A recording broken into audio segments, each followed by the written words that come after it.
అంటే మేడం ఇప్పుడు అక్కడ ఏదన్నా వచ్చిన తర్వాతే హెల్త్ ఇష్యూస్ ఏమైనా అయినప్పుడు వాళ్ళు ఏదైనా ట్రీట్మెంట్ తీసుకోవాలన్నా కూడా కాస్ట్లీ మెడికేషన్ ఉంటుందా అక్కడ? అక్కడ గవర్నమెంట్ ఎలా అంటే ఇప్పుడు ఒకసారి ఒక కంపెనీలో జాయిన్ అయ్యారంటే ఎవరైనా సరే ఆ కంపెనీ రెస్పాన్సిబిలిటీ తీసుకుంటుంది. టోటల్ ఇన్సూరెన్స్, హెల్త్ ఇన్సూరెన్స్ అనేది కంపల్సరీ ఉంటుంది అక్కడ.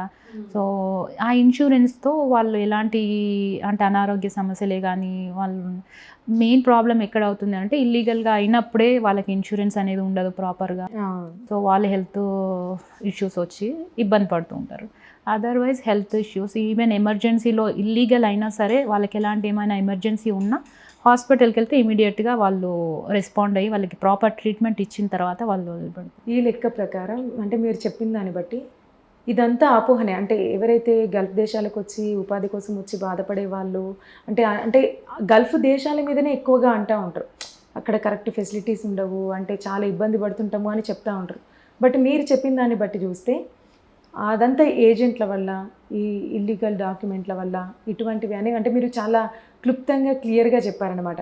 మీరు ఇందాక అన్నట్టు ఏదైతే ఎగ్జాంపుల్ తీసి చెప్పారో మీరు అమెరికా, ఆస్ట్రేలియా అక్కడైతే ఈ గన్ పట్టుకొని ఎక్కడ పడితే అక్కడ తిరుగుతూ చిన్న చిన్న పిల్లల్ని కూడా కాల్ చేస్తారని మీరు చెప్పినట్టు, గల్ఫ్ దేశాల్లో చూసుకుంటే మనం ఇటువంటి వార్తలు మనం వినలేదు మేడం ఇప్పటి వరకైతే. సో మీరు చెప్పిన దాన్ని బట్టి అయితే చాలా సేఫెస్ట్ కంట్రీ అని అయితే తెలిసింది. సో ఎవరైనా వెళ్ళాలనుకుంటే మాత్రం కరెక్ట్ డాక్యుమెంట్స్ చూసుకొని వెళ్ళాలి, కరెక్ట్ అంటే వాళ్ళకు వాళ్ళు మెంటల్గా ప్రిపేర్ అయ్యి వెళ్ళాలి. అంతేనా మేడం మీరు చెప్పే సలహాలు ఇవన్నీ? ఓకే, మహిళలు కూడా చాలా సేఫ్గా వెళ్ళొచ్చు, అంతేకాకుండా జస్ట్ 3.5 hours జర్నీ. మన పేరెంట్స్ని అయినా కానీ మన కుటుంబ సభ్యులైనా కానీ ఎమర్జెన్సీలో ఎప్పుడు వచ్చి చూసుకోవాలన్నా మనం చూసుకోవచ్చు. సో సేఫ్టీ వైజ్గా 100% నేను అష్యూరెన్స్ ఇవ్వగలను. సేఫ్ కంట్రీ అండి. ఎలాంటి ఇబ్బందులు అలా అక్కడికి వచ్చి అక్కడ ఉన్న సిటిజన్స్తో మనకి ఎలాంటి ఇబ్బందులు ఉండవు. చాలా మంచి వాళ్ళు గల్ఫ్ కంట్రీస్లో ఉన్న సిటిజన్సే కానీ మనకి ఎలాంటి ఇబ్బందులు ఉన్నా సరే ముందు ఇక్కడ ఇంకా కొంతమందిని మన రోడ్డు మీద ఏదైనా యాక్సిడెంట్ అయితే అలా చూసుకుంటూ వెళ్ళిపోతారు. అవును, అక్కడ అలా ఉండదు.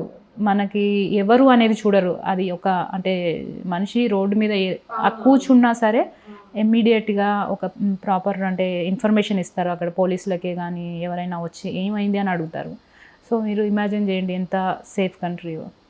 ఒకటి ఏంటంటే గల్ఫ్ కార్మికుల కోసమే అంటే మన ప్రభుత్వాలు కొంచెం ఆలోచించి అంటే అక్కడికి వచ్చిన తర్వాత సడన్ డెత్లు అయిపోతాయి. వాళ్ళకి ఎలాంటి ఇక్కడ కొంతమంది ఎలా ఉంటారంటే ఒక్కళ్ళే కుటుంబాన్ని పోషించాలి, ఇంకా ఇంటి దగ్గర ఎవరు ఉండరు వాళ్ళని పోషించడానికి, ఫ్యామిలీ అలా ఇబ్బందులు పడుతూ ఉంది. సో వాళ్ళ కోసం అని చెప్పేసి ఒకటి కొత్తగా ఎన్ఆర్ఐ పాలసీ అనేది ఒకటి తీసుకొచ్చారనమాట సోదరులకు ఉన్న వాళ్ళు.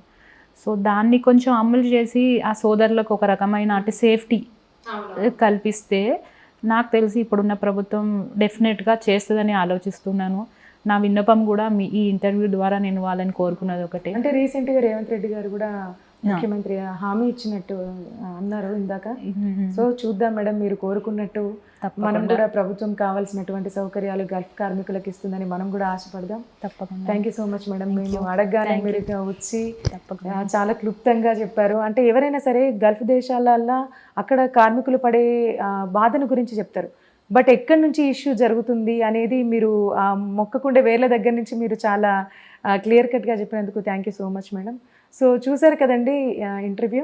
ఎవరైతే ఈ గల్ఫ్ దేశాలు అనగానే అక్కడ చాలా డేంజర్ అమ్మో అని అనుకునే వాళ్ళకి చాలా క్లుప్తమైన సమాధానం ఇచ్చారు ప్రియారెడ్డి గారు. సో అంటే డాక్యుమెంట్స్ క్లియర్గా ఉన్నాయా లేదా చూసుకోవాలి, అంతేకాదు సేఫెస్ట్ కంట్రీ. ఇన్ కేస్ అక్కడికి వెళ్ళి స్థిరపడినా వితిన్ 3.5 hours మళ్ళీ మన ఇండియాకి రావచ్చు. ఈ ఇంటర్వ్యూ కనుక మీకు నచ్చినట్టయితే లైక్ చేయండి, షేర్ చేయండి, అండ్ అంతేకాకుండా విలువైన అభిప్రాయాలను కామెంట్ బాక్స్లో షేర్ చేయండి.